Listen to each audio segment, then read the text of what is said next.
Our speaker this evening is me. Thank you very much. I've been chairman of Dorset Humanists since 2009, and there is no end in sight. Life sentence. I mean, it's become this sort of papal arrangement whereby I have to die in situ. I'm also editor of Humanistically Speaking magazine, which is published 10 times a year, and which contains many articles and reports of interest to humanists around the world. And we have many contributors from our own membership, Dorset Humanists, who write articles for it. So I do hope that you're getting our monthly bulletin, and I always send out a link to Humanistically Speaking as well, and I hope that you dip into some of those articles from time to time. You don't have to read everything, but it's nice if you read and maybe comment on some of the articles that are there. Okay, so I will assume that you're happy that I'm your speaker tonight, and I will just get straight on with it. Okay.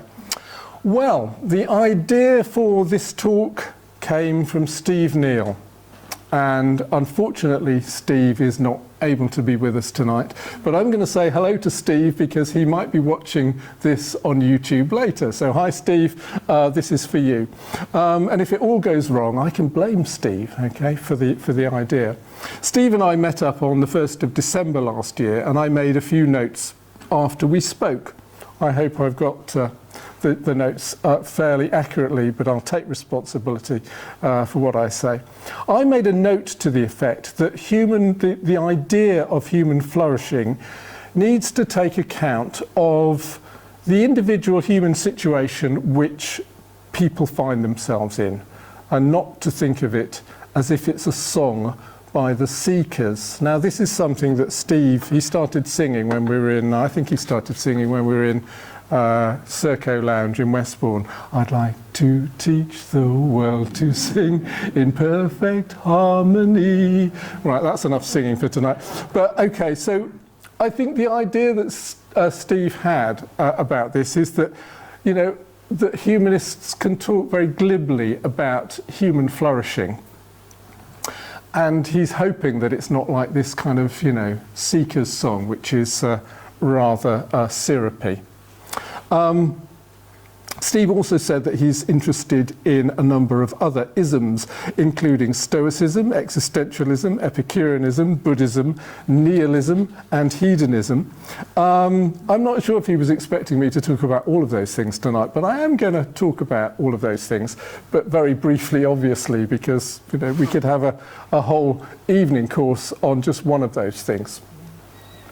I'll see how much I can pack into the talk. We also spoke about the Austrian psychologist and Holocaust survivor Viktor Frankl, and a couple of us have been having a conversation about Viktor Frankl before the meeting this evening, and whether it's possible for a human being to have any kind of human flourishing in a concentration camp. So let's think about some of those extreme situations and what can the human response be. So I think what Steve was getting at is that humanism should avoid being too glib about this idea of human flourishing. We need to look squarely at the human situation as it is for millions of people, including us, and I agree. Steve also said something that you may or may not agree with, and we'll take some time to consider this later. I hope I've got this accurate. He said that most people find being responsible for their own life too demanding. So that's something we can think about, whether you agree with that. Maybe this is why people like joining movements and religions, so that the meaning of life is handed to them on a plate. So you may live your life in the service of God, or sorry to mention that word, Lynn, I know I'm not even allowed to use that word, but anyway, I've used it, I'll move on. Or live your life in the service of the motherland, or live your life as a Marxist revolutionary, or whatever. So we'll think about what Steve said later on. Well, one of the ideas I have about life and our human situation is this. It's coming up on the next slide. Now, I don't know if any of you have discovered these amazing AI image creators, and you can put in any concept that you like, and it creates this fantastic kind of image of what's in your mind. And it was, you know, I mean, I can't draw these things, but the Bing image creator creates these images in a matter of seconds. So let's have a look at this, this image. Okay, so this is one of the ideas I've got about life, which is that it's like trying to build a sandcastle on a rapidly moving conveyor belt which is heading towards oblivion. So I typed that into Bing and it came up with that sort of image, which I thought was quite amazing, actually. So I hope you get the idea there. You know, we're all of us are moving through life, and we're on this kind of conveyor belt, you know, from childhood to young adulthood to middle age to, you know, retirement to old age. We're on this conveyor belt, and we're trying to build something, whether it's your family or whether it's some kind of project that you've got, or you want to write a book, or you want to do whatever you want to do. And it's like a sandcastle, and it's moving along this conveyor belt, and bits are falling off and all the rest of it, and you're heading towards oblivion anyway. So that was one of the thoughts I had about this. So there we are. There's the image that's being created for it. It's rather a nice sandcastle, actually, isn't it? Okay. Well, as far as I know, the phrase human flourishing is an English rendering of the ancient Greek concept of eudaimonia. Okay, so this literally means having a good indwelling spirit for the ancient Greeks. So, as you know, you're Greek. I always like to throw in a bit of Greek for you. The prefix EU, nothing to do with the European Union, just means good, as in the word euphoria, which I'm sure you're familiar with, and daemon is your spirit. So the ancient Greeks had this idea. Now, of course, humanists don't believe literally in spirits, but we're sophisticated enough in our understanding of language to be able to use words like spirit in a metaphorical sense. Hence, we don't mind talking about the human spirit or someone in high spirits or a spirited performance. But the Greek concept of having a good indwelling spirit sounds as though it's something you either have or you don't. It's a bit binary. Some people might have a bad indwelling spirit, and if so, is there anything that they can do about it? Well, I suppose in the old days they might go to see an exorcist to have their bad spirit, you know, taken out of them. There are exorcists around today that you can go and see, I'm sure, if you so desire. Well, maybe let's move on then from this Greek concept and focus our attention on the English phrase, human flourishing. So the word flourishing to me has a connection with plants. We can easily imagine what a flourishing plant looks like.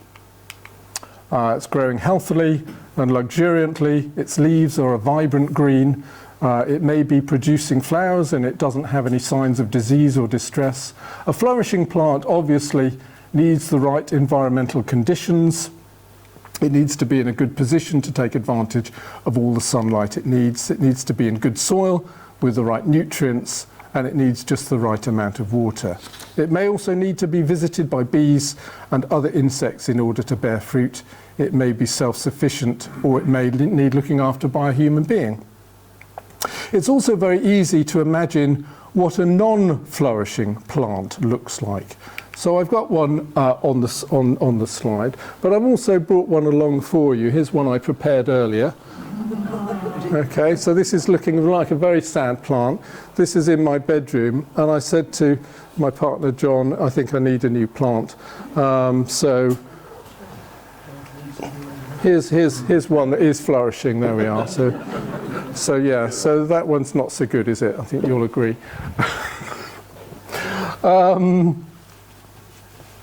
I hope that's not going to get in the way of the... There we are. Shall I get rid of it? Yes, put it down. Is it depressing you? Okay, right, okay. Right. We'll just keep the flourishing one there, right, okay. That plant can be recovered there. Say again? That plant can be recovered there. Oh, right, okay. If you can... We said it just needs a good owner. A good owner, well, exactly. Just needs some light or something. Okay. So drooping plants, yeah, it's in a dark place without sufficient sunlight, it's been starved of the right nutrients, it may have been underwatered or overwatered. I'm not quite sure what happened to that plant. It may have been disturbed or neglected, so it may be withered or drooping or dead. And so I've shown you the one I prepared earlier. Well, when I was training to be a therapist, I often thought that clients who turned up for their first session were like drooping or withered plants. Something had happened to them and they weren't getting the right nutrients they needed in order to flourish. The effect of therapeutic counselling, as long as everything went well, was that over the weeks and months the clients would start to revive and they started to perk up like a plant that was suddenly being taken care of, getting the water and nutrients they needed. So I think that the biological metaphor is more helpful than the spirit metaphor we spoke about a minute ago. So in order to flourish as human beings, we don't need to have a good indwelling spirit, but we do need to have the right environmental conditions and the right nutrients in order to become flourishing human beings. Well, let's say something about humanism now and the contrast between religion and humanism. One of the main differences between religion and humanism is that religion tends to suppress and constrain the human self, and humanism tends to liberate and celebrate the human self. Now, these are very broad statements, not necessarily true of every religion or every person who belongs to a religion. But we do see this quite clearly in Christianity, or certainly certain types of Christianity with its doctrines to live for others. To hate the self is a phrase that comes up in the Gospels. That might be a rather harsh translation of the Greek, but you will see in some Bibles this idea of hating the self, to die to self, to sacrifice your life for others. You might, if you're familiar with Christianity, you might hear these phrases like mortification of the flesh, self-flagellation. I don't know if you've seen these people going around flagellating themselves, not simply for sexual purposes, and to import, there's this idea of importing a divine self into the core of your being through the rites of baptism and Holy Communion. There is this idea of getting rid of your own self and having a new indwelling spirit in you. So Christianity is very strongly about suppression of the self, which is considered to be depraved and evil in certain theologians like Augustine. Many Christians ignore all of this in practice because they have become de facto humanists. You know, a few months ago we had a very nice Christian speaking to us at Moordown, and I think many people felt that he was probably a humanist or very close to being a humanist. But this is what Christianity does teach in its theology. Well, Islam has a similar message. Islam means submission to God. Buddhism is similar in the sense that it teaches the doctrine of no self. So if you are a Buddhist, you're basically taught that the self is an illusion. Most Indian religions teach that the aim of religious practice is for your self or sense of self to be extinguished. So the corollary of all this is that religion teaches you not to trust your own mind. If you trust your own mind, then you will go astray because the devil will lure you into error and heresy.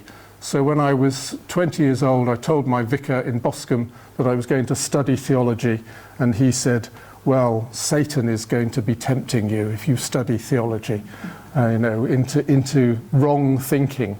And obviously he was right, because Satan did get me, and that's why I'm here as a humanist. So anyway, there we go. So there is this idea that you must doubt your own mind and instead put yourself under the direction of the scriptures and the priests. Well, okay, I don't know about you, but I don't think that this is very conducive to human flourishing.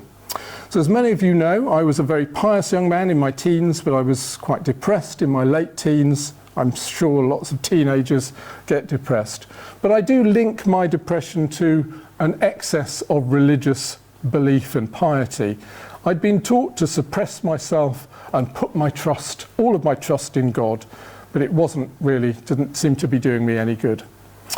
And One day I came across a motto of an unknown school in a self-help book, and it went like this: believing in myself, what is there I cannot accomplish? Well, I didn't know it at the time, but this is certainly a core aspect of humanism in a nutshell. Believe in yourself and see what you can accomplish in your life. Obviously, there's a lot more to say about humanism, but that was a pretty good starting point for me.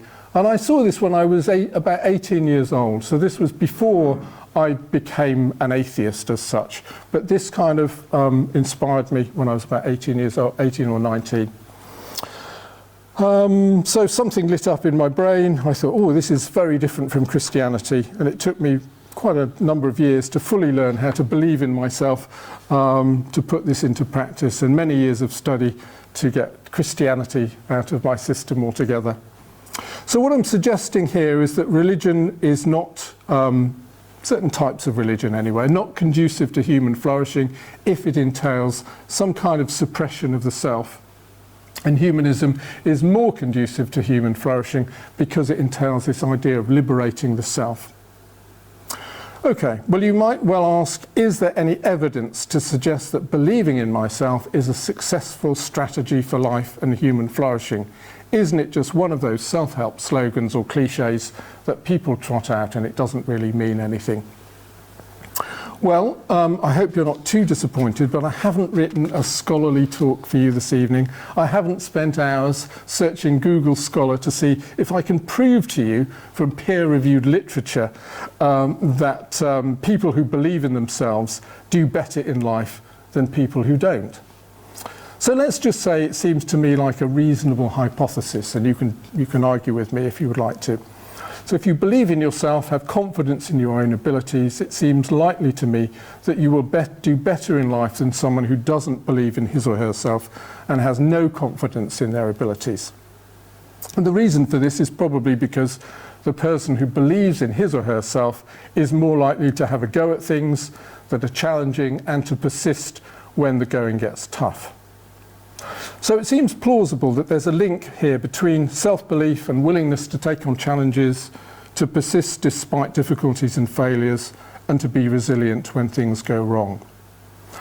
A person who believes in his or her own self will pick themselves up, dust themselves off, and start all over again. And I know that's a cue for another song, a 1936 song, but I won't try to sing that. Okay, but there are some important caveats. Believing in yourself could be delusional if you take it too far. We do need to try and get a realistic picture of our own abilities. So, for example, I know that there are lots of people in the world who are much brighter than I am and who have superior talents in many different ways. I know it's hard to believe, but I'm sure it's the case. So I try to have a realistic assessment of my own abilities. For example, I know that I'm never going to be a concert pianist. It may have been possible if I'd practiced for 10,000 hours when I was a child, but I didn't. So I have to have a more realistic understanding of my piano playing abilities. So when people say things like, it's never too late, or the sky's the limit, they may be encouraging you to have delusional thinking. So believing in yourself is good, but trying to get a realistic understanding of your natural abilities is also good. Now, you might think this is a bit self-limiting.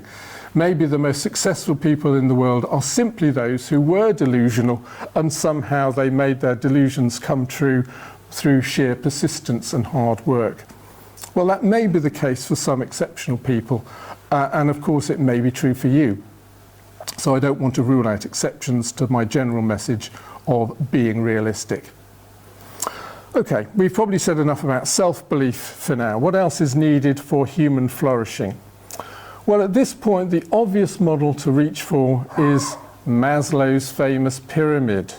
Hands up if you know what Maslow's pyramid is all about. Okay, lots of hands have gone up, right. Okay, well, we'll say a little bit about him. So Maslow, Abraham Maslow, was an American psychologist of the mid-20th century. He's considered to be one of the founding fathers of what is known as humanistic psychology, along with Carl Rogers and several others. He never actually drew a pyramid. It was probably added. It was added by someone else later, and maybe it distorts his thinking. We'll have a quick look at the pyramid later. The basic idea of humanistic psychology is that we are self-actualizing organisms. In other words, every human being has potential, and as healthy organisms we strive to actualize that potential, just as an acorn has the potential to become an oak tree. So I'm going to be talking about self-actualizing and human flourishing as kind of related concepts. The idea of self-actualization wasn't just made up in the 20th century. Like many good humanistic ideas, it goes back to Aristotle. So let's throw in another Greek word, because I know you love your Greek studies and you come here for a little bit of an extra bit of Greek to take away with you into the world. Now, you might not be familiar with this word. It was quite a new word to me, actually. I came across it fairly recently. Now, the word is entelechy. Hands up anyone who's heard of this word before. Entelechy. No, good. All right, I've taught you something new this evening. So you can throw it into your conversation next time you're talking to people.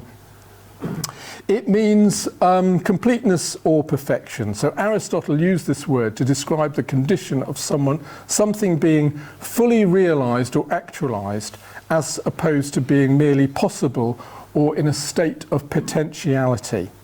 Entelechy refers to the intrinsic principle that drives beings to realize fully their inherent purpose or end. It's the actualizing principle that enables an entity to become what it is meant to be. So entelechy, or self-realization, is a dynamic idea rather than a static idea or predetermined idea of what it means to be a human being. So, if I just return to religion for a moment, because I like making these kind of comparisons. Christians believe that God has a plan for your life. I was in a school yesterday with a Christian, so it's quite familiar. It's still in my brain from what they were saying. And that you just need to ask God what the plan is so that you can follow it. But humanists believe that there is no predetermined plan. But this doesn't really mean that we can just become whatever we want to be. In humanistic psychology, the basic idea is to become who you are, to realize your unique potential. So the idea here is that our potential is predetermined in some way. An acorn can only grow into an oak tree. It can't grow into a sycamore. In a similar way, a human being can realize their potential, and the potential is probably constrained in some way. So it might have been possible for me to be that concert pianist if I'd done the 10,000 hours of practice, but I blew most of that time on other things. I think I was playing Lego or singing in the choir or something. So realising our potential is a strange idea in some ways. We don't necessarily know what our individual potential is. We may always be striving towards some potential self in the future, a self which is a bit blurry and unknown, or we may have decided that we've already arrived at the future, or we may decide that striving for that future self is simply too much hassle, so let's just go to the beach and lie in the sun. But that too is part of your potential, lying in the sun. Why not? That's a sort of nice thing for human beings to do.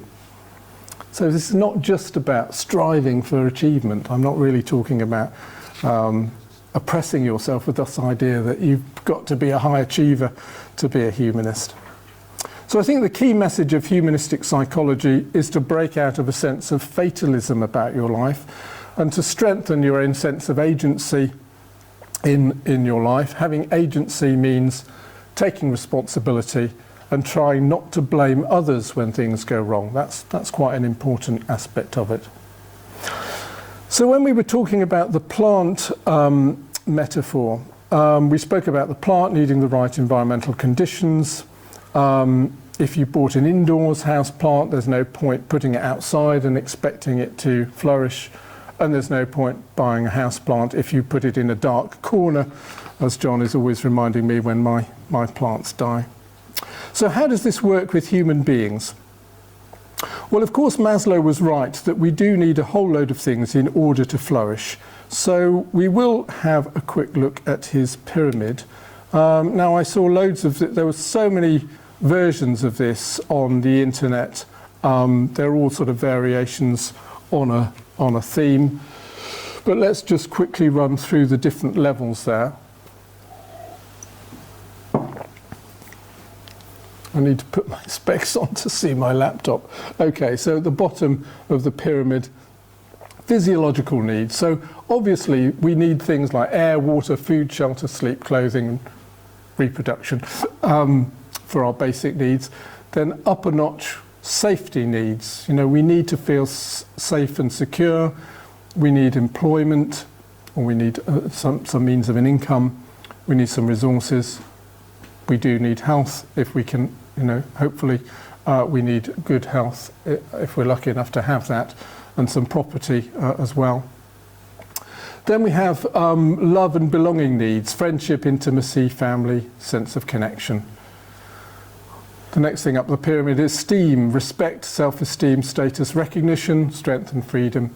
And then right at the top of this pyramid we have this strange concept of self-actualization, a desire to become the most that one can be.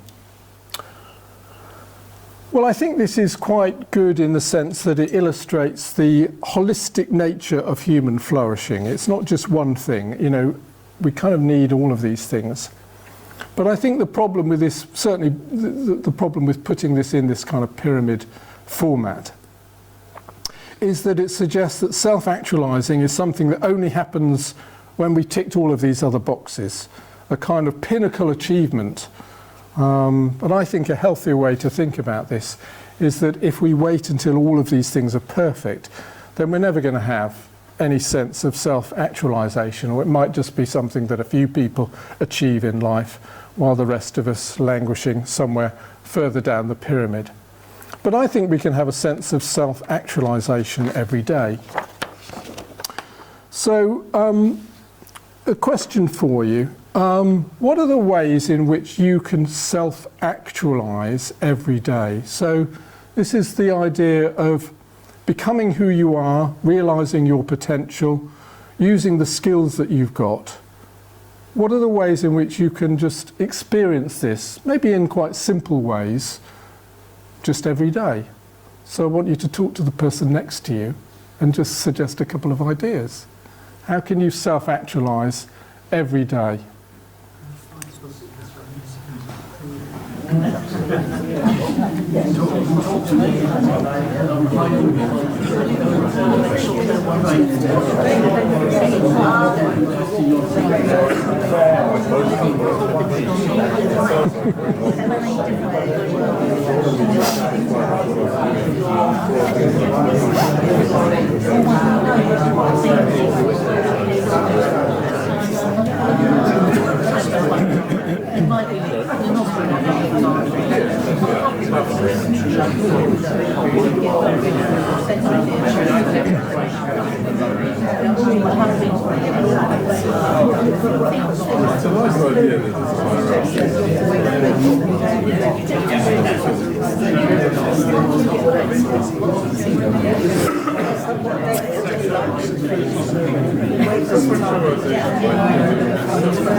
Right, Aaron, how do you self-actualize every day?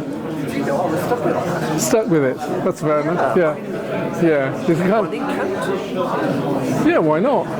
Yeah. Because you feel Yeah. I think so, definitely. I mean, beforehand, you don't really it's cold, it's miserable. It's the thing that humans do. They run. You know, you can run. Yeah. I mean, we've been doing that for tens of thousands of years.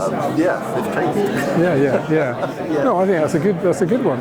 Definitely. Self-actualizing every That's day. probably the story.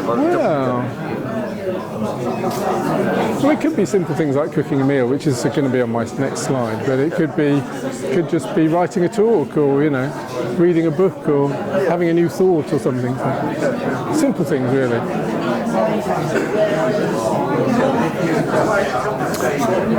Okay.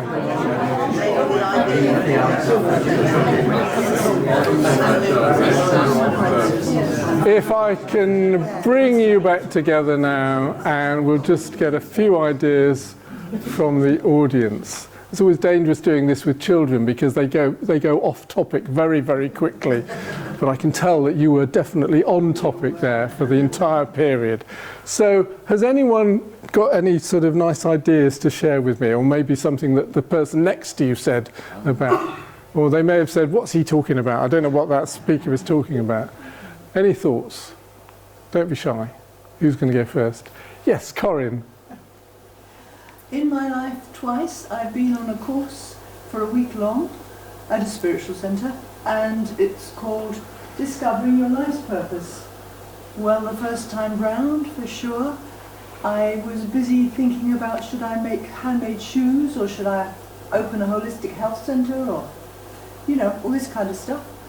And then eventually I got to the end of the week and I discovered my life's purpose is to experience and to be. Experience meaning the senses, so enjoy the sunshine, the warmth, everything to do with the senses, because I'm embodied. That's what I'm here for. And to be was a good one for me because I'm a great doer, and I still am. And it's hard for me to just be and rest in myself. Anyway, it was a good, and I haven't changed my mind in all these years. No, I think that's fantastic. And I think you should come and do the rest of the talk, actually, Corinne, because that's wonderful. Lovely, thank you very much. So just to be, because we're embodied, it's just that sense of being, We've kind of grown into... Senses. And the senses. It's all of the senses. The senses. So I need to listen to beautiful music and a song. And And the colours that you wear are always very striking. And I try to put some colours onto there as well. Okay, great, thank you. Let's have someone else. Anyone? Yeah, Barry. Self-actualization might just be a luxury available to those who have everything else. Yes. There are an awful lot of people for whom, in this country and certainly around the world, food, shelter, clothing, security, employment, resources, love and belonging they probably get anyway in their societies.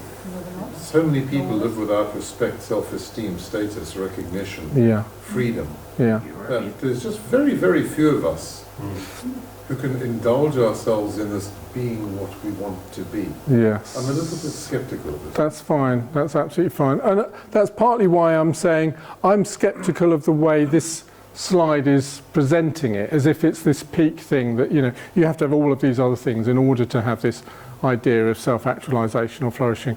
And I'm suggesting that there are ways of having what this means, without necessarily having all of those things. But Kathy. I think I agree with Barry to a very large extent against what you're saying, because I do think you have to have a certain level of need, physiological and maybe safety, and most people a bit of love to be able to accept that as anything. Because if you're sort of living in fear of your flat being taken away, of nowhere to live, no money, absolutely, you've just been left by an abusive husband, well, unless you've got the courage to feel good because you might get out of bed. But lots of people are going, I think it's very difficult to say this. Yeah. And I think being realistic about this is so important. And I think, when Steve made this comment right at the start that, it shouldn't just be this kind of seeker's song, oh, well, we can have human flourishing. There's loads of other things that need to be in place. Lynn? This is just reminding me of seeing some statistics quite a few years ago of the happiest sort of nations in the world, and what they found was that the happiest nations generally of the population and their contentness were those where the difference between the richest and the poorest was the least spread. Yeah. So when you live in a society where there are some really, really wealthy, then the sort of poorer people feel, oh, look at me, I'm a failure and I haven't got this. And Yes, yeah, that comparison, yeah. Whereas, if you're all sort of living in camps and sort of trekking around and going out looking for food, everyone's sort of content in their in themselves. And I think this self-actualization, I would always say to people, be who you want to be. Don't sort of feel that you've got to impress with your knowledge or your live in the zone that works for you. Yeah. Feel content with that. Yeah. And, don't do any harm around you, but don't sort of set yourself goals that are unrealistic, because then you'll feel you fail somehow. Okay. Now I need to bring you back on topic, because what I asked you to do is just come up with some simple examples of how you're self-actualizing every day, okay? And, so I'm getting loads of great ideas here, but Aaron, you put your hand up. What?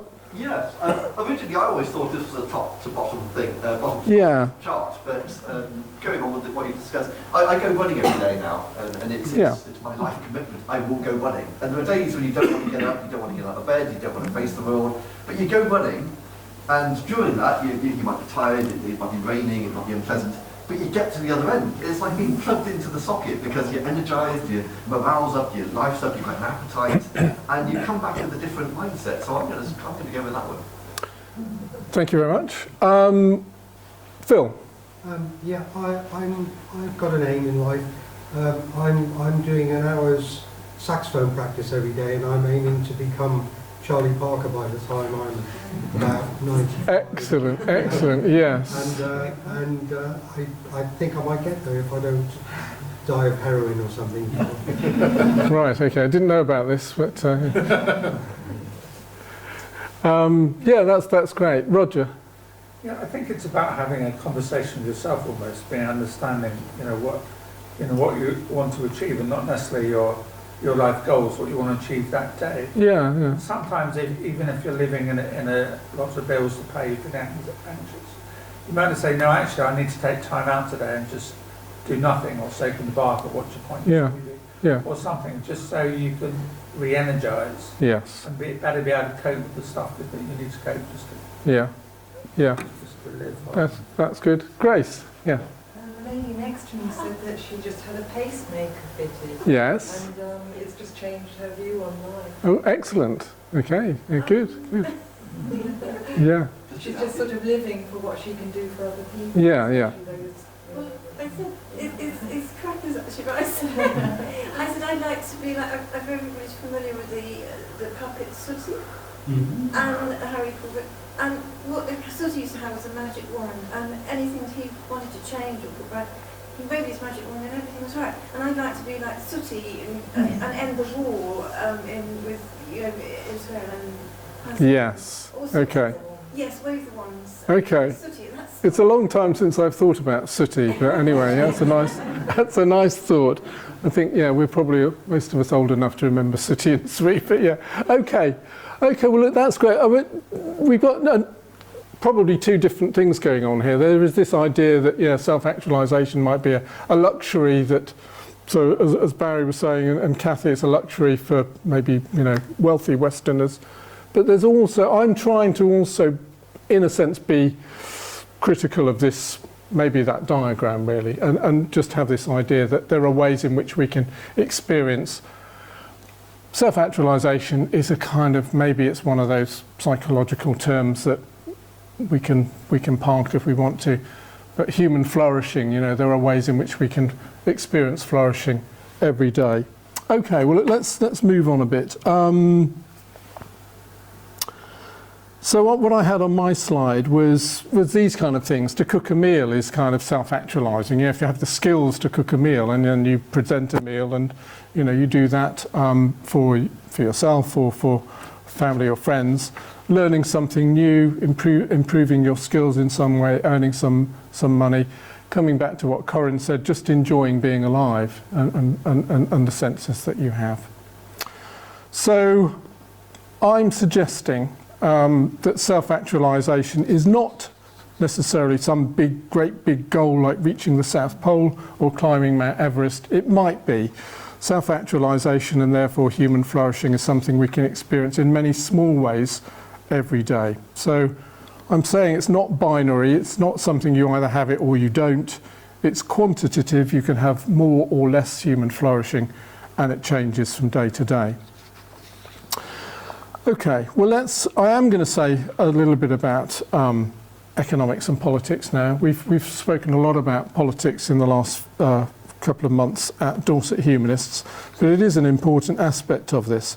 So I'm going to say a little bit about the structure of society.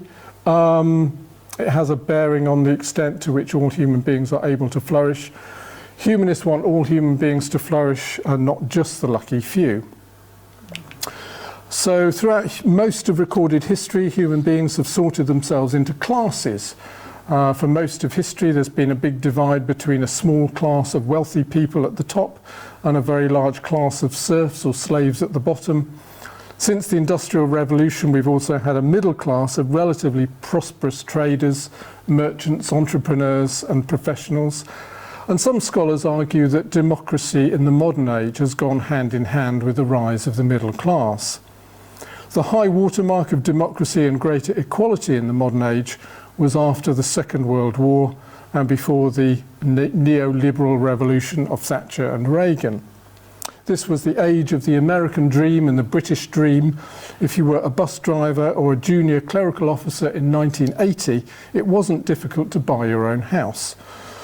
But since 1980, there's been a growing divide again, with people at the top becoming extremely wealthy, blue-collar workers losing millions of jobs to China, and when they are in work, seeing their share of national income stagnate or decline, and many people ending up in precarious jobs and struggling to pay high rents. This class is called the precariat class. Meanwhile, the middle class is being squeezed by automation, and this is likely to intensify in the future with artificial intelligence. So we appear to be heading back to a situation of extreme disparities. So you mentioned extreme differences, Lynn. Although at the moment, if you have a college degree, especially if you have a master's degree from an elite university, you're probably going to be okay for a few more years or decades, depending on what sector you're working in. If you're in recruitment or dentistry or media or software engineering and so on, you're probably doing okay. But if you don't have a college degree, or if you do but don't have a graduate level job, you may be struggling, especially if you're saddled with student debt. So what impact does all of this have on human flourishing? So we started thinking about that a few minutes ago. I think it's pretty obvious that human flourishing to some degree is dependent on having a sufficient income for your needs. I'm calling that one of the essential nutrients, if you like. If you're struggling to pay the bills and have to work long hours to make ends meet, then your opportunities for what we're calling human flourishing, which might be this kind of luxury idea to some extent, are going to be constrained. If at another extreme you're living in a refugee camp, then your opportunities for human flourishing are going to be even more restricted. Or if you're financially comfortable, but you're suffering from a painful and debilitating disease or severe mental health problems, then again your experience of human flourishing is likely to be compromised. So humanism doesn't have any magical solutions to the human condition. And I'm sorry, Nikki, that we're not like Sooty. We don't have a magic wand. You know, it's a shame, isn't it? So we've spoken, as I say, we've spoken a lot about politics recently. We've come up with some ideas to address current problems.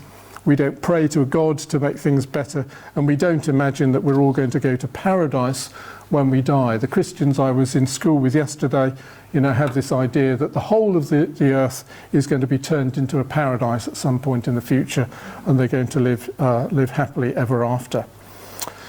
But what humanists have is a basic belief in human beings to be able to make things better than they are. So we have made life on earth much more comfortable and tolerable for billions of people, and we hope that this progress will continue into the future, despite many obvious setbacks. It's possible that the environmental bill for the progress we've made will become due in the coming decades, and we may have to put some of this progress into reverse gear. But we are an ingenious and inventive species, and we do have a proven track record of solving problems as well as creating new ones. Okay, well, I'd like to move on now and talk about some of these other isms, and we'll start with Stoicism. So we could have an entire talk on Stoicism, and in fact we did have an entire talk on Stoicism in the past, about 10 years ago. But let's ask whether Stoicism can help us with this idea of human flourishing. So Stoicism was a philosophical school of thought that originated in ancient Greece and later flourished in ancient Rome. Marcus Aurelius was a famous Stoic. So what I've got on the slide there, it was founded by the Greek philosopher Zeno of Citium. I put the pronunciation there as well, around the early 3rd century before the Common Era. So this offered a practical philosophy for virtuous and fulfilling life, centered on the pursuit of moral excellence, inner peace and resilience in the face of life's challenges. So one of the key beliefs of Stoicism is the concept of fate or determinism, viewing the universe as governed by a rational and harmonious order. It emphasizes acceptance of events beyond one's control and advocates the cultivation of inner peace and tranquility. Well, this idea may have influenced some of Steve's thinking. I'm still talking about you, Steve, because it was one of the things that we were discussing when we were thinking about me doing this talk. So is this conducive to human flourishing in the humanist sense that I've been suggesting, this idea of Stoicism? Well, I'm going to mention something that I'm sure you're all familiar with, the Serenity Prayer. I've taken out the G words, apart from the first word there, grant. So grant me the serenity to accept the things I cannot change and the courage to change the things I can. Whether that's in a religious context or not, I think it's quite a, I hope you'll agree that's quite a wise thing to think about. So humanism does put quite a bit of emphasis on activism in the sense of restlessly trying to make the world a better place and trying to fix the world's problems. But placing too much emphasis on this can make people ill. So I'm currently in touch with a friend in Somerset who told me that the situation in Gaza is making her ill at the moment. Well, of course, the situation in Gaza is terrible and many people are protesting about it. But a Stoic, I think, would probably advise her not to become spiritually sick over something that she has little power to change. So I think this aspect of Stoicism does have something to contribute to the idea of human flourishing. We can't flourish if we become sick, dwelling too much on all of the world's problems. A practical way to alleviate this is to take regular breaks from the news, because news is always bad news. It's a consumer product, and we can become addicted to it. So you may want to go and cultivate your garden instead. Stoics also emphasize the importance of living in the present moment. And again, this ties in with what Corin was saying earlier. They advocated attentiveness to the here and now, rather than dwelling on past regrets or anxieties about the future, in order to fully engage with life and make the most of each moment. So I think that's excellent advice. Sometimes it's just enough to ask yourself, what am I grateful for right now? Or what is good in my life right now? And it brings you into the present and helps to create a positive state of mind. The Stoics also emphasize the importance of self-control and mastery over your emotions and desires. They practiced emotional resilience and detachment, striving to cultivate a calm and rational mindset, even in the face of adversity and hardship. They believed that facing challenges and difficulties with courage and fortitude could lead to personal growth and flourishing. Okay, so Stoicism was not a soppy or sentimental idea like the Seeker's song. It faced up to the realities of the human condition, and it suggests that we can experience inner peace, tranquility and flourishing even when we're facing difficulties. Some of you will know that my father had Parkinson's disease for 40 years. He was incredibly stoical, and although he was, if I say he was a physical wreck by the time he was 80 years old, he still had the capacity to derive great joy from being alive, whether it was enjoying delicious food or experiencing the intense delights of nature. Just a few weeks before he died, my sister took him out in his wheelchair, and his face absolutely lit up when he saw the leaves on the trees and just being out in nature. And three of the things my father taught me to appreciate are very simple things: autumn leaves, which he absolutely loved, summer gorse, and I've kind of, whenever I see gorse now, I try to appreciate it and smell it. It has that lovely sweet smell. And he also said, when we were little boys, listen to the dawn chorus. I'm not quite sure that there are quite so many birds outside now, but I absolutely love listening to the dawn chorus. Not that I wake up that early many mornings. Okay, that's Stoicism. Let's move on to hedonism. I sometimes say hedonism, but I think it's supposed to be hedonism. So let's talk about this quickly, or very briefly. This comes from the Greek word meaning pleasure. So hedonism means living life in the pursuit of pleasure. Now, I think this is an aspect of humanism. I don't have anything against it. I like pleasure. But I think on its own it's inadequate as a philosophy of life. I think it's probably, I don't know if you agree with me, but it's probably the most common philosophy of life in our post-religious age. Again, I haven't done any searches on Google Scholar to back this up. But when I look around, it seems to me that lots of people are striving to maximize their pleasure by purchasing goods and experiences, a new house, a new bathroom, a new kitchen, a new car, an exotic holiday, a world cruise, the latest iPhone, a new sex slave, whatever you need or want. Now, I'm not going to make any moral judgments about any of this. We do need material things, and it's good to have nice things and nice experiences, and it keeps the economy running. But it can become a consumerist escalator, and being on a consumerist escalator is probably not conducive to inner peace and tranquility. I think, Lynn, you mentioned this idea of, if you see rich people, there's this idea of people who haven't got all of those things, comparing their life and thinking, oh, I want all of those things. So it tends to put us into a position of competition with other people, and it tends to create luxury problems. So what do I mean by that? Well, my sister-in-law, who I love very much, we've just been to visit her in Spain, but they used to live in France, and they had an outdoor swimming pool, which was very nice. But the outdoor swimming pool caused an enormous number of problems that I've never had to deal with. So the consumerist escalator may also make us indifferent to the impact we're having on the planet, and it may make us less inclined to give away our surplus money to people in need.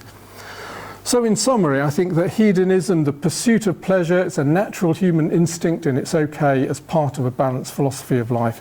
But I think it needs to be a part of that balanced philosophy, not the only philosophy of life. Let's talk a little bit about Epicureanism.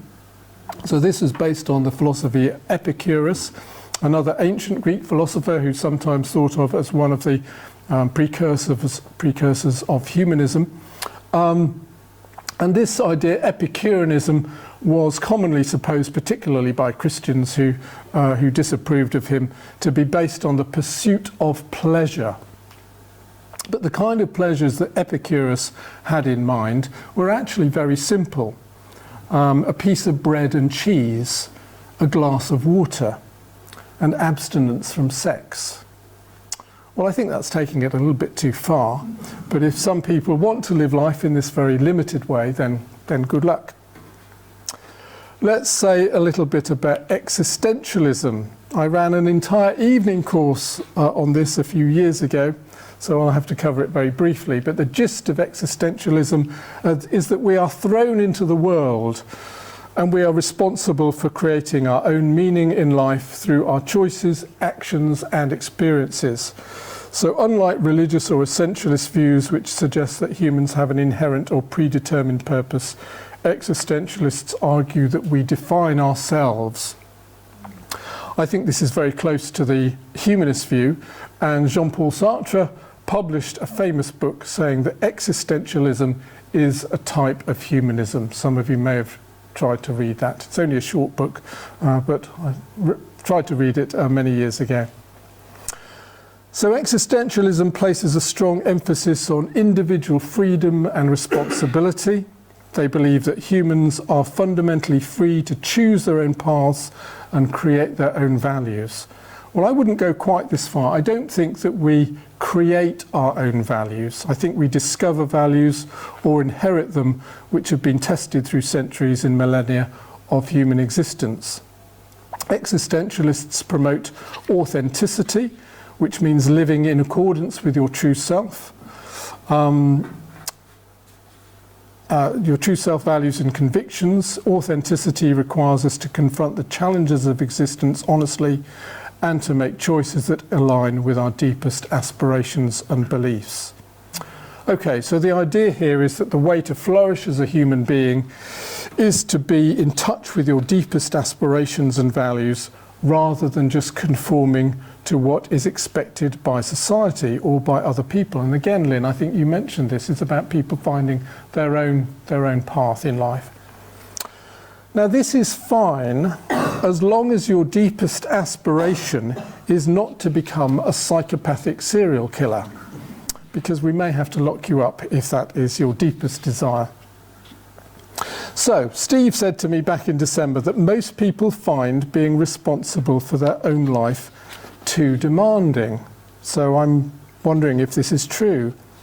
I asked ChatGPT this question and it said this: the responsibility of shaping one's own destiny without any predetermined guidelines can be overwhelming for some. This is often termed existential angst, or the burden of freedom. The idea that one's life course is entirely in their own hands can be both liberating and intensely demanding.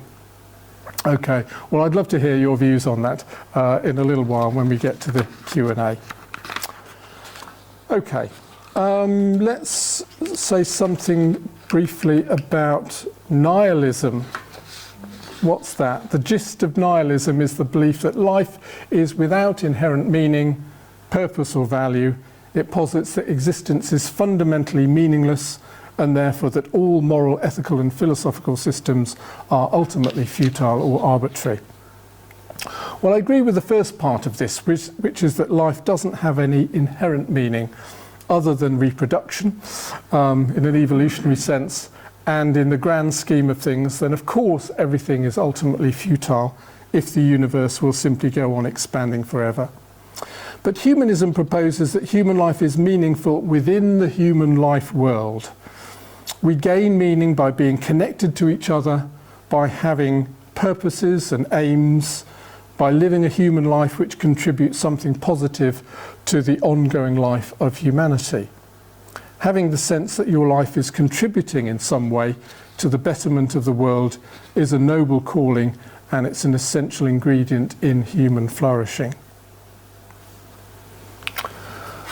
I haven't said much about Buddhism because I think it's very easy for people to be Buddhist and humanist because, like Stoicism, Buddhism promotes mindfulness, being in the present moment, the cultivation of inner peace and tranquility and so forth. Buddhism does also entail this no-self doctrine, which appears to contradict the humanist impulse to self-actualize. If there's no self, then maybe there's nothing to actualize. So I think this may be a deficiency in Buddhism from a humanist point of view. I don't literally believe that there is something in me called a self, some kind of ethereal spirit or soul, but I do believe that modern humans do have a sense of selfhood, and I'm not sure that denying the existence of this sense of selfhood is conducive to human flourishing in a full sense. Okay, penultimately, we're getting there. Let's ask whether it is possible for a human being to have any kind of human flourishing in a concentration camp. So this is one of these extreme situations that humans find themselves in from time to time throughout history.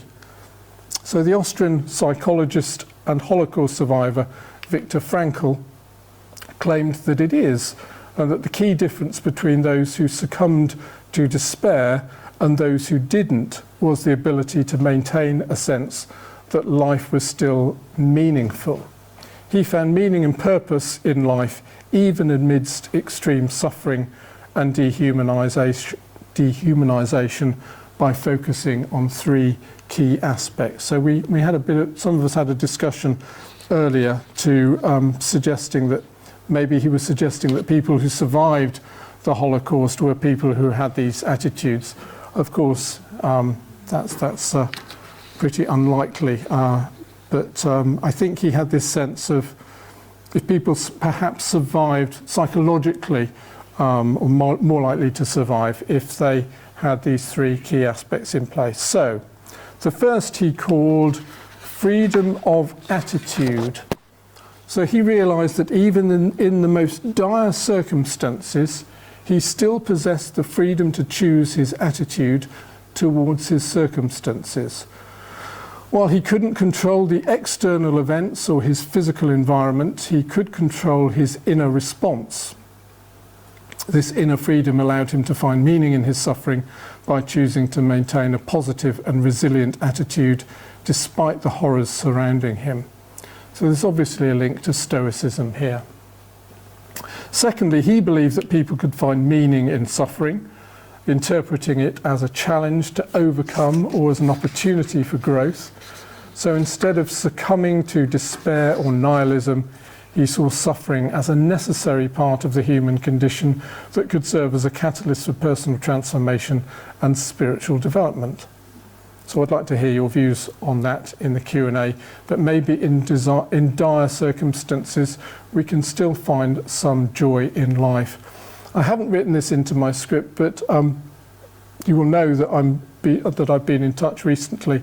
Some of you have very generously supported sending some money to buy food for a group of refugees in Africa, and I'm still in touch with those refugees, and I got occasionally I get little video messages from them, and even in that pretty horrible situation, they still seem to find some joy in that situation, even though it's incredibly difficult. And the person I'm particularly in touch with is called Bobby, and he loves football, and so sometimes I see him playing football in this refugee camp. So even in a refugee camp, it is possible for people to have some sense of human flourishing, and particularly in those human relationships that they are able to forge in that situation. Okay, so finally, I didn't mention that. Sorry. Right, the third point there. He found meaning in serving his fellow prisoners and helping them to cope with their suffering. So by focusing on the needs of others and providing support and encouragement, Viktor Frankl transcended his own suffering and connected with a deeper sense of humanity and compassion. I'm sure this resonates well with a humanist outlook on life. So although I said at the start that sometimes there's this religious focus on living for other people, more of a religious ethic perhaps than a humanist one, I do agree, of course, that helping others is an essential aspect of human flourishing. Okay, finally, this talk would be incomplete if I didn't mention the work of Martin Seligman. So Seligman is a founder of what is called positive psychology. This is not to be confused with positive thinking. A lot of psychology and psychiatry focuses on what is wrong with people and how to fix it. Positive psychology focuses on what it is that makes some people flourish, and it tries to teach those techniques to others. So this also links in with the whole science of happiness, and I've given talks on that before, and we've run whole evening courses on the science of happiness as well. So just very briefly to finish this talk. So Seligman wrote this book, Flourish, in 2011. Just 5 of the main ideas are as follows. Positive emotions. So he argues that this is crucial for well-being, and he suggests techniques for cultivating those positive emotions every day. I mean, I've just mentioned one of them, that just asking yourself, what am I grateful for right now, today? And that can have a positive emotion effect on the way you feel. Engagement. This doesn't mean getting engaged. It means referring to being fully absorbed in activities. This is also known as flow, as the psychologist Mihaly Csikszentmihalyi, who wrote this book on flow, and it's about being totally absorbed in what you're doing, whether it's playing the piano or gardening, or when we were doing the happiness course, somebody said that she gets really amazing sense of flow when she's dealing with spreadsheets, which was quite surprising, you know. So maybe spreadsheets are your thing, you get real joy from that. So Seligman discusses finding and fostering engagement in various aspects of life. Relationships, obviously, he emphasises the importance of strong social connections and provides strategies for building and maintaining meaningful relationships. Meaning, we've spoken a lot about that this evening. Finding meaning and purpose in life contributes to overall well-being, and he explores different sources of meaning and how to incorporate them into daily life. It's one of the things I say to the children when I go into schools, you know, what is going to be the meaning of their life? Are they going to live the best possible life that they can live and contribute something to humanity? And I hope that that will give them some sense of meaning in their life. And the 5th one there, accomplishment. So this kind of comes full circle back to that old school motto that I told you about right at the beginning. What can I accomplish if I believe in myself? So setting and achieving goals leads to a sense of accomplishment and boosts self-esteem. Seligman discusses effective goal-setting strategies and the benefits of pursuing mastery. So again, just a little caveat there. It's not all about, you know, I'm not saying that humanism is all about accomplishment and high achievement and all the rest of it. Sometimes all we need to do is go and lie on the beach, and that's absolutely fine. But we do also want a sense of accomplishment in our life as well. So Aaron mentioned going running, and you know, he's got a real amazing fitness regime that he is pursuing at the moment, and you know, I get the updates on that, so there's that sense of accomplishment when he's making progress. That's just one example. So I think, you know, Martin Seligman, quite a pretty good summary there of some key aspects of human flourishing. So I'll leave it there as I've gone on far too long, so let's open that up for discussion. Thank you very much for listening.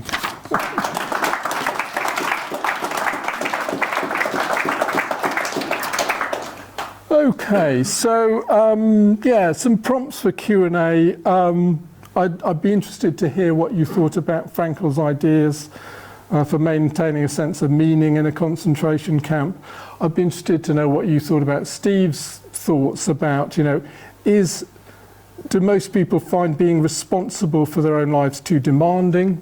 Is that why people join cults and things like that? What can you do in your life to enhance a sense of flourishing?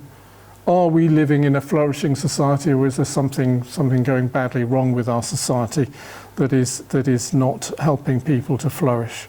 So those are the kind of ideas that I'd be very happy to discuss with you, or see any thoughts you have. Yes, Roger. When you're talking about concentration camps, remind me of that Italian film, Life is Beautiful. But I will say, picking on Lynn's point, I've worked with some very wealthy people. I've worked in concentration camps, more accurately IDPs in Asia, and I've met, on the whole, you know, a lot of poor people a lot happier than the rich people. Obviously, that's massive generalisation, but I've seen, you know, particularly talking out in Burma where they've got large concentration IDPs, internally displaced people, large concentration camps, and sometimes there's mothers and fathers that they've got no idea where their children are. They're still going around helping other people. Yeah. They seem to be, on the whole, certainly on the face of it, sort of quite happy and getting on with things. Obviously, you know. I think, yeah. Happy, and they're just, you know, just getting on with life and trying to take as best they can in many ways. Yeah. When I did the happiness course quite a few years ago, some of the findings are that yes, in general terms, rich countries tend to be happier on a sort of happiness index. They tend to be happier than poor countries, which is kind of what you expect. But there were lots of examples of people living in very, very poor places like Calcutta or wherever, and there was this amazing sense of happiness in certain communities, you know, just because of maybe the strength of the human connections and what they were doing, you know, communal eating or whatever. And so there are these kind of contradictions, which is very interesting. That's what about it, is community, the aspect of community, I think. Yeah. Is a very important part. Yeah. Barry? Just to continue this conversation, there's this concept called a hedonistic threshold. Yes. And a hedonistic treadmill. Yes. Where people seem to have a contentment level that can be elevated temporarily by a short-term luxury. So somebody who's relatively wealthy becomes a bit more wealthy. Yeah. But the effect of that wears off quite quickly, and they tend to drift back towards their baseline, yeah, whatever their situation. And there are people who are consistently very, very low in this happiness threshold. Yeah. There tend to be people who don't have basic security, food, the essentials of life, the bottom 1 or 2 levels of that pyramid. Yeah. Above that, the more you get materially anyway, you just get a temporary sort of a hit and you come back to where you are, which I think explains why wealthy people tend to seem unhappy, because they're continually getting this kick of another consumer item and then drifting back to what was a threshold, an equilibrium, yes, which to them might be quite miserable. And nothing seems to fix it. And it could simply be their own physiology, you mean? Well, I don't know about physiology, but mind construct, personality. It's a bit more nebulous than physiology. But wealth doesn't make, it's certainly true, wealth doesn't make you happy, or certainly doesn't make you consistently happy. It might give you little spurts of satisfaction, but it soon fades away. The literature suggests that an increase in income makes poor people happier, you know, like you say, getting up to that basic level of security and all the rest of it. But beyond a certain level, it doesn't make very much difference, you know. Not long. You can have $1 billion or 100 billion. That's not going to make any difference at all. So yeah, Simon. Right. Following on in a way from what Barry was saying, and also at the beginning of your talk, you were talking about should we be selfish or should we be unselfish, you know, that kind of Christian dichotomy. I think there's a very important tug of war that goes on the whole time in people between our urge to cooperate with other people and be nice to other people, pleasure we get from that, and our urge to self-aggrandizement, power, getting other people to do what we want them to do, which that kind of thing. And so, on this rather political day, I wanted to raise something from the chair, thoughts from the chair for this month, where the author of this article suggested that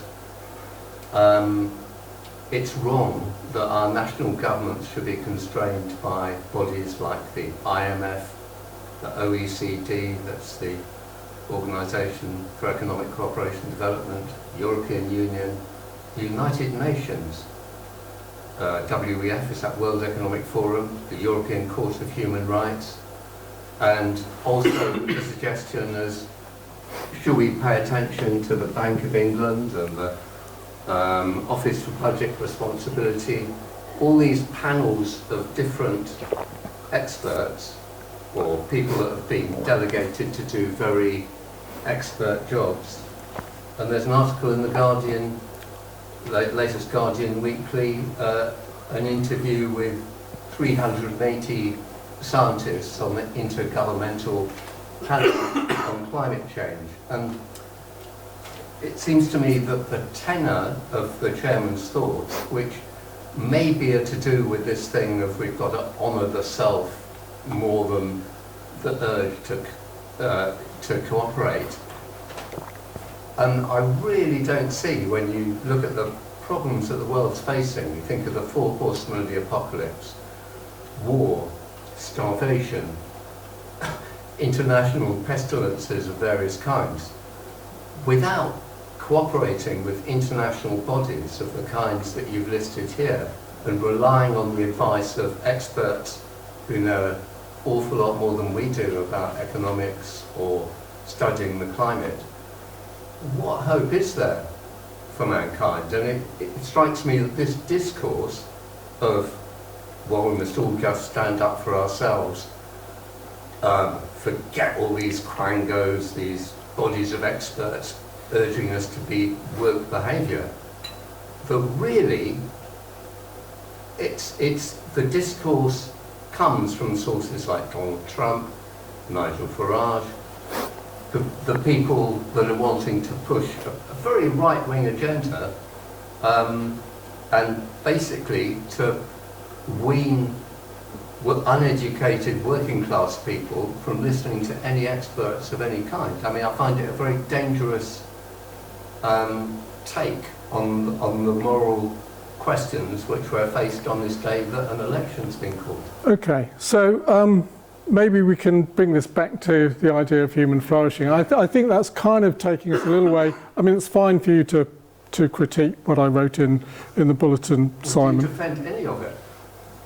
Well, I wrote it a few weeks ago. So I think what I was referring to there was democracy. You know, so there's this idea. I don't really want to get. This is really taking us away from this discussion. But I'll just briefly say that I think the context of that was the sense of a community having its own democracy and its own sovereignty. I'm certainly not saying that we shouldn't cooperate with international bodies, but there is a correct balance.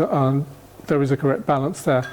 I'm critiquing probably in that I need to read exactly what I wrote again, but critiquing this idea that we need to sort of almost forget about national parliaments because we have these global bodies that can make all these wise decisions. So I think that was more the point I'm making. But yeah, okay, I take your point, but maybe we can just get back to this. There are some links there, Simon. Yeah. Okay. Yes. Going back to Maslow's hierarchy of needs. I tended to disagree with the self-actualization definition that was written underneath. Right. Said, I don't get it right exactly perhaps, but being the best you can be, or being the best one can be. And this is very much the American sort of mantra of the best of the best I can be. And for those who don't know me, I am a counsellor. I worked at the National Health Service in Steps to Wellbeing. And so many people came to me with this sort of, I must do better, sort of high achieving target. Yeah.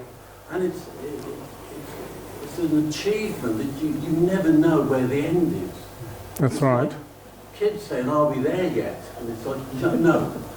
And we'll never be there. And this is my personal bit, not something I share with clients so much, but it's good enough.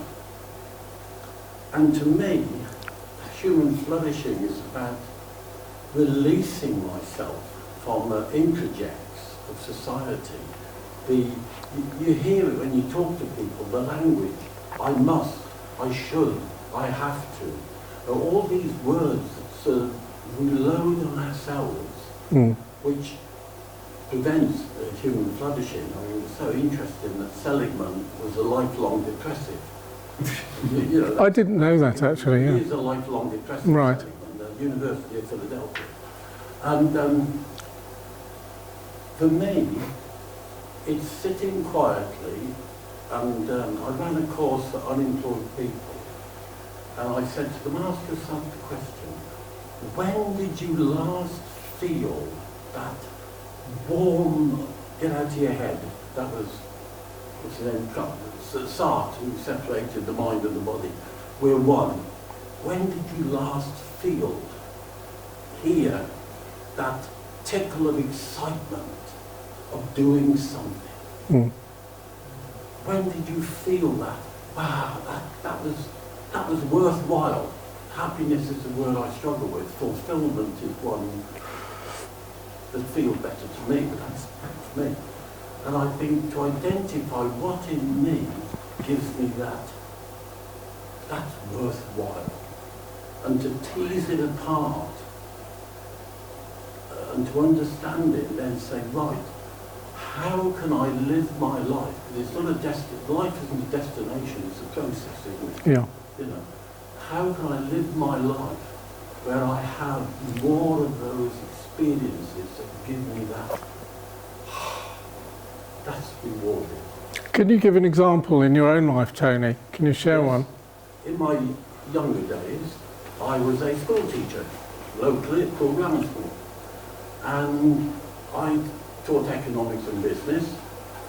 And one day, I was standing by the door, waiting for the clock to tick to the hour when the bell would go and they'd all fly off to the morning break. And they all filed past me, and one kid looked at me and said, "Ah, sir, that was great today."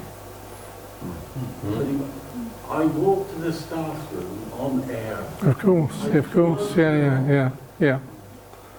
Got other teachers here who've probably had those experiences. Every teacher will share that. That moment has lived with me for decades. Was it the only time that happened? I will give you, if I may, one example from my counselling days. A woman came to me, mid-50s, sexually abused as a child by a family member, and she'd obviously been to other counselling sessions. And she came in, and my first question was, my name is, how do you feel working with a man? Because I wanted. She said, it's fine. So we went through a number of things, and I asked her to stand up and to try to recall how she felt in a moment past, and then to turn it into how do you feel now? And she stood, right, experiencing, and she then suddenly said, I'm better than that, I'm better than this. There was that empowering moment when she overcame it.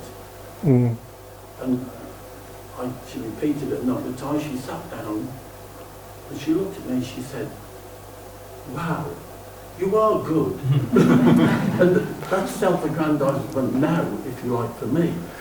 But again, it was just that catalyst that enabled her to do that. Yeah. Somehow, I, in that session, had got the key to unlock it. I'm not saying I was an expert, but it created an environment. Carl Rogers, acceptance. Yeah. Well, when I was going through training, we were told that the process works. Trust the process, and you just do it, and it kind of works. Yeah. And there are techniques as well, of course, as you know. But really, that lived with me. That she was in her mid-50s, and she'd lived with that for 50 years. And I may have just started her on a process of recovery. She was recovered completely. Some key, yeah. So that's two for me. Great, thank you. Yeah, Fiona. I was just thinking on a much more basic, down to earth level.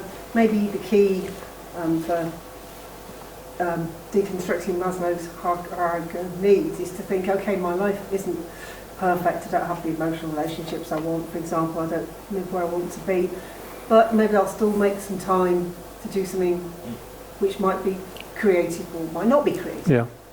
For example, if you like writing, to actually, instead of thinking, oh, I don't feel up for that because it's not right at the moment, to try and do it anyway. Maybe that's about flourishing. You know, Yeah. Agree with that kind of idea of doing something. I think, you know, I think we need to get away from this idea that it's some kind of thing that we, you know, like the South Pole, you know, or Mount Everest that we're trying to sort of climb, and we never quite get there. It is about these experiences every day. I think that's important. Barry. Just to continue for this, I don't really have a resolution for this. It's something that's puzzled me a lot. Is whether flourishing is predominantly being or doing. That's what we've been talking about. Mm-hmm. Your father wasn't doing anything when he was having his great pleasure of communicating or receiving nature. He was being. Yeah. But we've all now been speaking about what we've done. Yeah. That's given us pleasure. Yeah. Yeah. And is it both? Is it either? And why? It's not something that I understand. No, I think it is. It's both, isn't it? I think, yeah. Yes, Grace.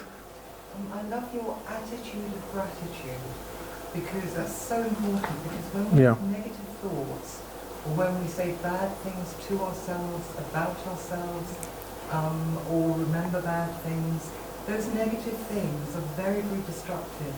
And the more we can focus on having that attitude of gratitude, about even the smallest thing, it changes your mindset. It's a very healthy, very important thing to have, I think. Yeah.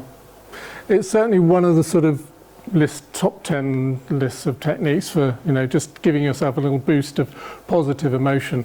I will just say one little thing about that, though. It doesn't necessarily work for everyone. So for lots of people saying, what am I grateful for now? And just some simple things can work. Some people have said to me, as one person in particular said, that really does not work for me. But what does work for me is asking the question, what is good in my life at the moment? Which is kind of a similar thing, but for some reason, just that change of word actually worked for her rather than the gratitude. But yeah, it is a top technique. Yeah. Right. Any other thoughts? Simon? Okay, so on a non-political slide. Good, okay. Yeah, I've put my machine gun down. Thank you. I think to be able to live authentically, I mean, speaking for myself, it's really important to try to let go of my own will. So it's not quite the same as self versus being unselfish. But insofar as I wake up in the morning and there are things I want to achieve, generally that's going to involve getting other people to fit in with what I want. You know, can I get this done? Can I get my mum somewhere? Can I get my angry brother to do something? Can I, you know, and if I can let go of expecting to achieve all these things, which are really out of my control, that frees me to live more freely and to try to do all these things. But, you know, if a lot of them fail, in a way I don't mind, you know, but at least you can speak your truth and do the things that you want to do for other people without, you know, demanding to kind of take power, take control of those situations, which really generally are outside one's control anyway. Yeah, so letting go of that sense of I need to be able to control everything, that can be quite liberating to think, well, actually, let's see what happens, and, you know, if it doesn't work out well, you know, it's not necessarily my fault, but... So maybe that frees you to flourish because you're not... Yeah, we certainly... That idea that you can make everything, all these things happen. Yeah, we certainly can't control everything, can we, in our lives? Roger and then Aaron. Yeah, Roger. You know, when it comes to talking about human flourishing in general, to me there's two things. So how much of it is down to the individual, and how much is it down to society, i.e. societal fault or society needs to support.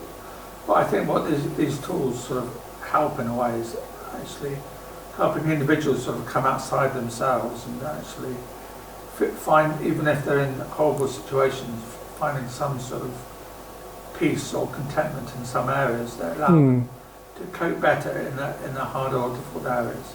Again, that's obviously a massive generalisation. It's all down to the individual.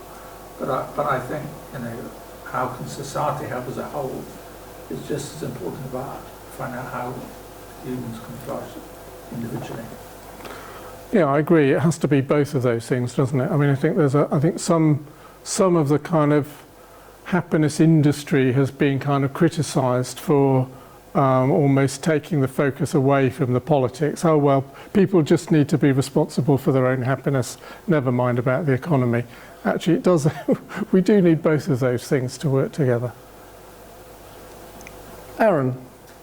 Yes, going on from the concentration camp thing you were mentioning. Yeah. Obviously, the closest we have to that is some prisons in the UK. Yeah. And the value that this today's talk or a course of this, if that was taken into prisons, prisoners could maybe value the fact of what they have, you know, being alive, health, fitness, whatever they might have, rather than resorting to drugs or causing violence whilst in prison, and just try to transition that time with a better mindset. And I think, you know, humanist groups that have prisons in their town, they could go in and do a talk on that. That'd be great. I think that's amazing. If I mean, some humanist pastoral workers do go into prisons.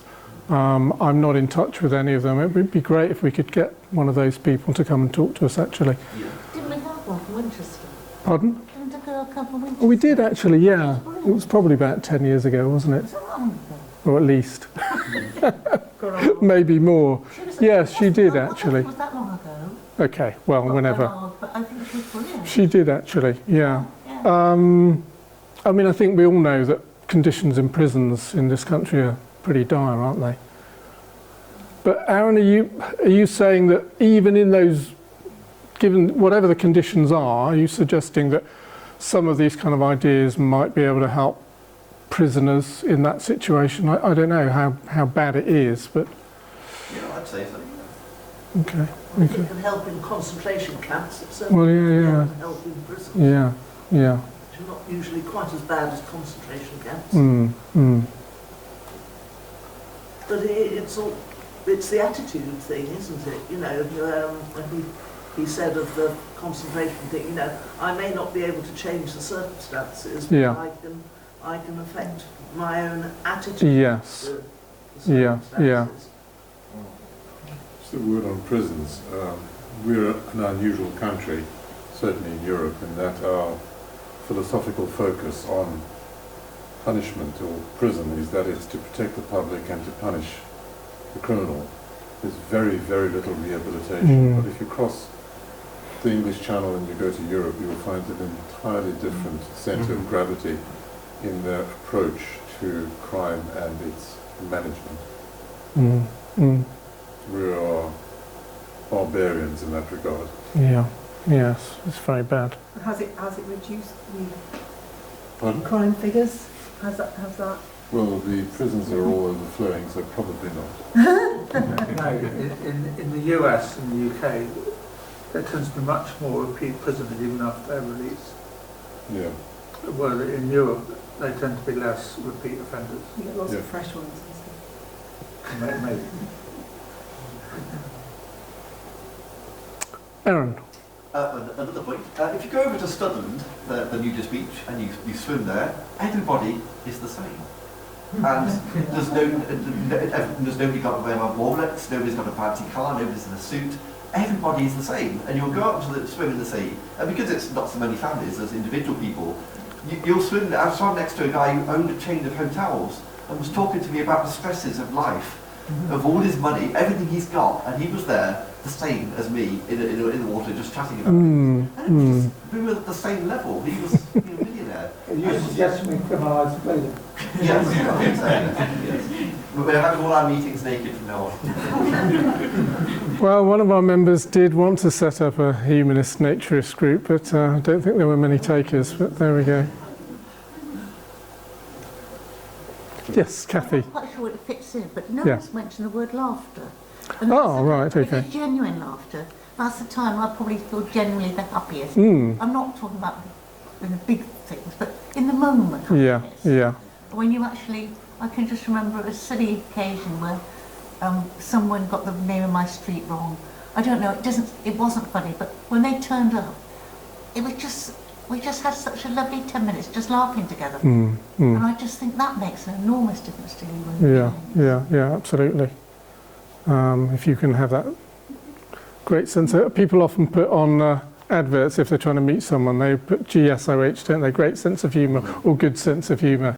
Wanted. Yeah. I knew someone for a time down here whose son had recently died and her husband recently died. And she actually went to a laughter club. And she tried to persuade me to go, and I thought, I could not possibly go and pretend to laugh. She said, actually, just using the smile muscles, I know it's not something in the purpose of life, but I thought it was interesting. I think somebody suggested getting someone here to give a sort of laughter class to us. I've been to one. Have you? It's hysterical. Really? Yes. You'll walk away with your cheeks hurting. Oh wow! So maybe we should do that. You start off deliberately doing the fake laugh. Yeah. It's a kind of a build up. Yeah. And it's hysterical. It is. Yeah. Was your Yeah, so nice. Where you went with Yeah, this is the pool, yeah. It's probably the same as this lady went to. Sounds like Okay. this too. Another idea for our programme. Yeah. Grace. And music. And music, yeah, of course. And music can take you to a completely different place. It can change your mood in a moment. Yeah, yeah. What particular music does that for you? Classical. Classical. Absolutely. Thomas Tallis, Fantasia of Being. Yes, very good. You know, yeah. There are certain pieces of music which just lift your soul. Yeah, yeah. Lift your soul and take you to a different place and bring you joy. They can take you literally away from where you are completely. Yeah. Do you think Kathy's point about laughter points to the idea that flourishing really requires you to interact with other people generally? It's not a matter of oneself and one's book of philosophy and bing, I've self-achieved. It's, most of the best things happen. Well, it depends, does other people, even music, is an amazing shared experience. it depends, doesn't it? I mean, I think lots of people get pleasure from solitude, from reading a book. I mean, one of our members many years ago said to me, actually, I prefer books to people. And that might be true of, some people. And that's fine as well, or people might prefer their dog to people, I mean, that's quite common. Yeah, so, yeah. But I mean, we are social animals, aren't we? And we do need other people, we do need communities and all the rest of it. But reading a book, when you read a book, unless it's a science book, there are characters in the book.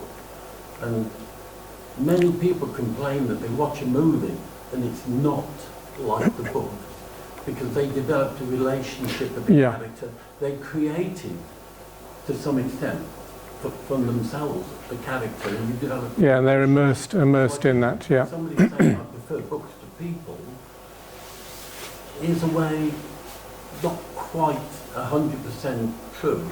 Because you're still communicating with a human kind of drama or whatever, You're creating a scene, a character, and you're living in that moment. And I mean, Bertrand Russell, he said that one of the people he really felt that he communed with more than anyone else was Shelley. But they were a long time apart in time. He never met Shelley, but he felt that sense of communion with another person through his poetry. So we can still commune with people even through print. Right at the beginning, you said about spirit. Yeah. You won't define it. I had the good fortune to go on a retreat where from morning time when we got up till 12 o'clock, it was silent.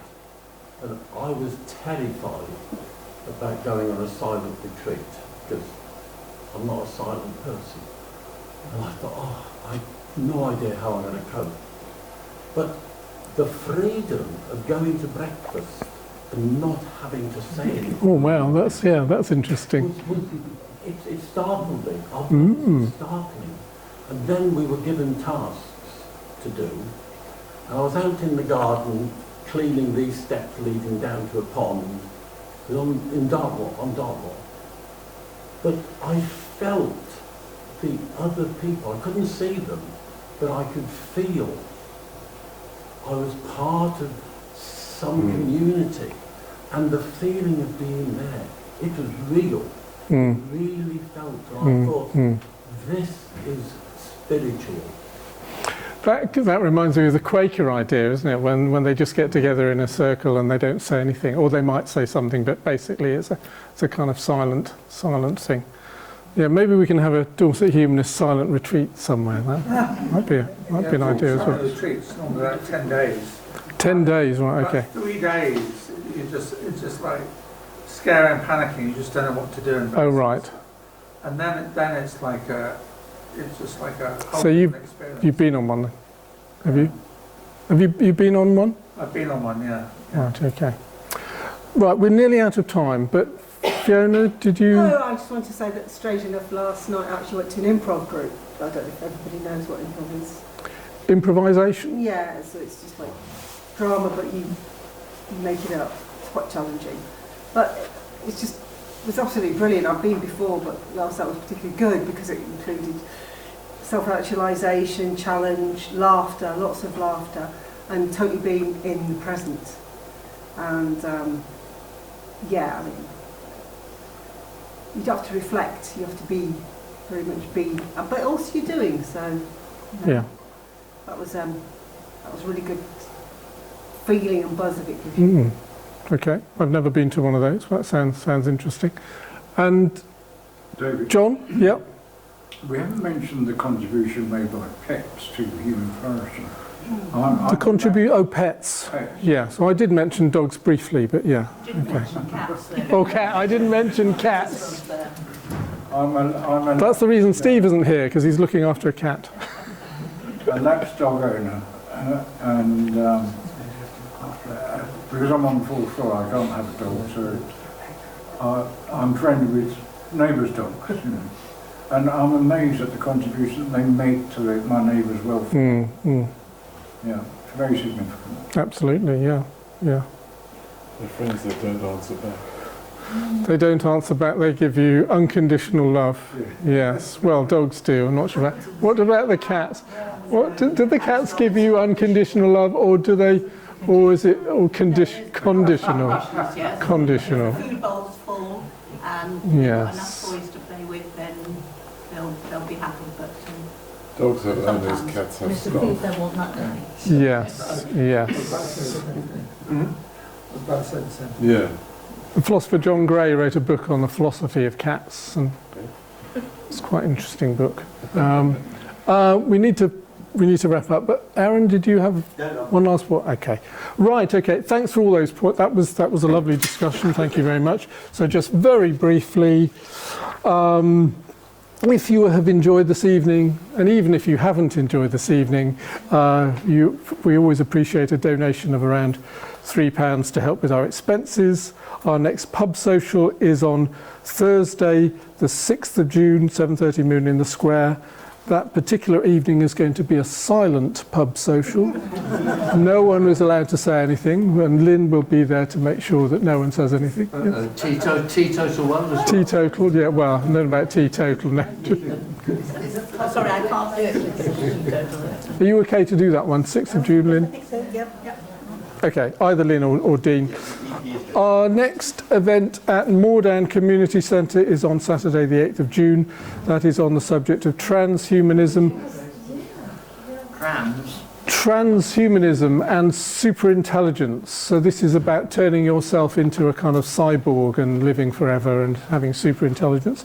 Our speaker is David Wood, who is chair of London Futurists and co-founder of the Transhumanist Party UK. It's nothing to do with transgender. Transhumanists, okay, different idea. Person that someone came and spoke about that a few years ago. Yes, so he spoke to us on Zoom. He spoke to us then about the abolition of ageing.